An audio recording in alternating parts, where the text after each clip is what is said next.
नमस्कार। क्या अंग्रेजी के पास्ट टेंस में अक्सर अटक जाते हैं? अगर हाँ, तो चिंता मत कीजिए। आज हम इसी कंफ्यूजन को हमेशा के लिए दूर करने वाले हैं। चलिए मिलकर पास्ट टेंस को एकदम सिंपल बनाते हैं। अगर आपको भी इसमें कंफ्यूजन होता है, तो आप अकेले नहीं हैं। ये एक बहुत ही कॉमन प्रॉब्लम है। पर अच्छी बात यह है कि कुछ आसान तरीकों से इसे समझना और सही इस्तेमाल करना मुमकिन है। और आज हम वही करने वाले हैं। तो आज का अपना प्लान बिल्कुल साफ है। पास्ट टेंस की जो 4 मेन टाइप्स हैं, उनको इतने आसान तरीके से समझना है कि अगली बार आप इन्हें पूरे कॉन्फिडेंस के साथ इस्तेमाल कर पाएं। तो तैयार हैं? चलिए शुरू करते हैं। तो सबसे पहले बात करते हैं पास्ट टेंस के सबसे ज्यादा इस्तेमाल होने वाले टेंस की, यानी सिंपल पास्ट।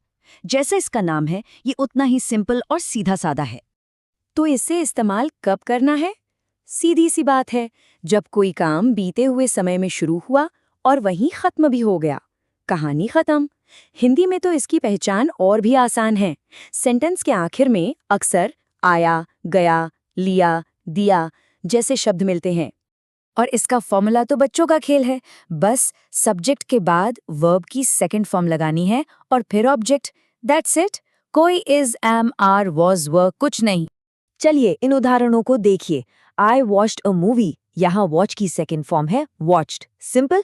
इसी तरह ही वेंट टू दिल्ली में गो की सेकंड फॉर्म है वेंट, मतलब काम पास्ट में हुआ और खत्म हो गया। ओके, तो सिंपल पास्ट तो हो गया। अब उस सिचुएशन के बारे में सोचते हैं जब कोई काम पास्ट में खत्म नहीं हुआ था, बल्कि चल रहा था। जी हाँ, जब हमें ये बताना हो कि बीते हुए समय में किसी पॉइंट पर कोई काम प्रोग्रेस में था, चल रहा था, तब आता है पास्ट कंटिन्यूअस टेंस। हिंदी वाक्यों में इसकी पहचान क्या है? वाक्य के आखिर में रहा था, रही थी या रहे थे आता है। इसका फॉर्मूला भी एकदम लॉजिकल है। सब्जेक्ट के बाद लगाना है वॉज या वर, और फिर वर्ब में लगाना है आईएनजी। अब वॉज कहाँ लगेगा और वर कहाँ? सिंपल है। आई, ही, शी, इट और सिंगुलर सब्जेक्ट्स के साथ वॉज, और यू, वी, दे और प्लूरल सब्जेक्ट्स के साथ वर। इजी। उदाहरण देखते ही सब क्रिस्टल क्लियर हो जाएगा। जैसे आई वॉज प्लेइंग क्रिकेट, मतलब मैं क्रिकेट खेल रहा था, काम जारी था। और दे वर डांसिंग, यहाँ क्योंकि दे प्लूरल है तो हमने वर का इस्तेमाल किया। देखा कितना आसान है। अब एक मजेदार सवाल उठता है। मान लीजिए पास्ट में 2 काम हुए, एक काम पहले हुआ और दूसरा उसके बाद, तो जो काम पहले ही खत्म हो गया था उसे कैसे बताएंगे? इंटरेस्टिंग है ना? इसी पहेली को सुलझाने के लिए आता है पास्ट परफेक्ट टेंस। इसका काम ही है पास्ट की घटनाओं को एक टाइमलाइन पर सही ऑर्डर में लगाना। मतलब जब पास्ट के 2 एक्शंस की बात हो रही हो, तो जो एक्शन पहले पूरा हो गया था उसके लिए हम पास्ट परफेक्ट टेंस यूज करते हैं। हिंदी में इसकी पहचान होती है चुका था, लिया था या गई थी जैसे शब्दों से। और इसका फॉर्मूला तो सबसे आसान है। इसमें कोई वॉज वर का झंझट नहीं। सब्जेक्ट चाहे कोई भी हो, आई, यू, ही, दे, कुछ भी, सबके साथ हमेशा हैड लगेगा और वर्ब की थर्ड फॉर्म। बस। अब इस उदाहरण पर जरा ध्यान दीजिए। The train had left before I reached. यहाँ 2 काम हुए, मेरा पहुंचना और ट्रेन का जाना। अब बताइए पहले क्या हुआ?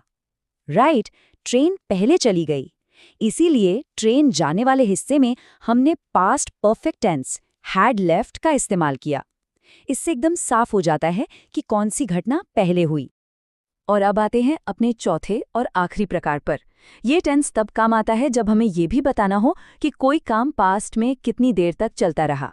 तो जब कोई काम अतीत में शुरू होकर कुछ देर तक चलता रहा, तो हम पास्ट परफेक्ट कंटिन्यूअस टेंस का इस्तेमाल करते हैं। यहाँ मेन फोकस सिर्फ एक्शन पर नहीं, बल्कि उसकी अवधि यानी ड्यूरेशन पर होता है। हाँ, इसका फॉर्मूला थोड़ा लंबा लग सकता है, पर घबराना नहीं है, बहुत लॉजिकल है। सब्जेक्ट के साथ हैड बीन, फिर वर्ब में आईएनजी और आखिर में टाइम बताने के लिए सिंस या फॉर।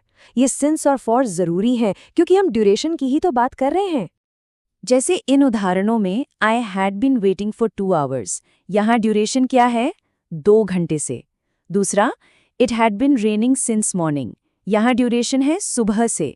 दोनों वाक्यों में समय का जिक्र साफ है। यही इस टेंस की पहचान है। बहुत बढ़िया। हमने चारों प्रकार समझ लिए हैं। अब फटाफट एक क्विक रिकैप करते हैं और उन आम गलतियों को देखते हैं जहां अक्सर लोग गड़बड़ कर देते हैं। ये टेबल तो समझ लीजिए एक चीट शीट है। देखिए कि कैसे एक ही वर्ब लिखना चारों टेंसेस में अलग अलग रूप ले रहा है। Wrote, was writing, had written और हैड बिन राइटिंग। मेरा तो सजेशन है कि इसका एक स्क्रीनशॉट जरूर ले लें, बहुत काम आएगा। अब ये वाला पॉइंट प्लीज इसे ध्यान से सुनिए, ये सबसे कॉमन मिस्टेक्स में से एक है। जब भी सिंपल पास्ट टेंस में डिड आ जाए, चाहे नेगेटिव वाक्य में हो या सवाल में, वर्ब की हमेशा, आई रिपीट, हमेशा फर्स्ट फॉर्म ही आएगी। तो आई डिड नॉट वेंट गलत है। सही है I did not go. Did के साथ हमेशा V1। एक और गलती जो बहुत होती है, वॉज या वर के साथ वर्ब की पहली फॉर्म का इस्तेमाल, जैसे आई वॉज गो। ये बिल्कुल गलत है। याद रखिए ये दो अलग अलग टेंस हैं। या तो आप कहेंगे आई वेंट जो कि सिंपल पास्ट है, या फिर आप कहेंगे आई वॉज गोइंग जो पास्ट कंटिन्यूअस है। इन दोनों को कभी मिक्स नहीं करना है। तो अब जब पास्ट टेंस के चारों प्रकार और आम गलतियां सब कुछ साफ हो गया है, तो असली काम अब शुरू होता है, प्रैक्टिस करने का। तो आज ही कोशिश कीजिए और पास्ट टेंस में एक वाक्य बनाइए।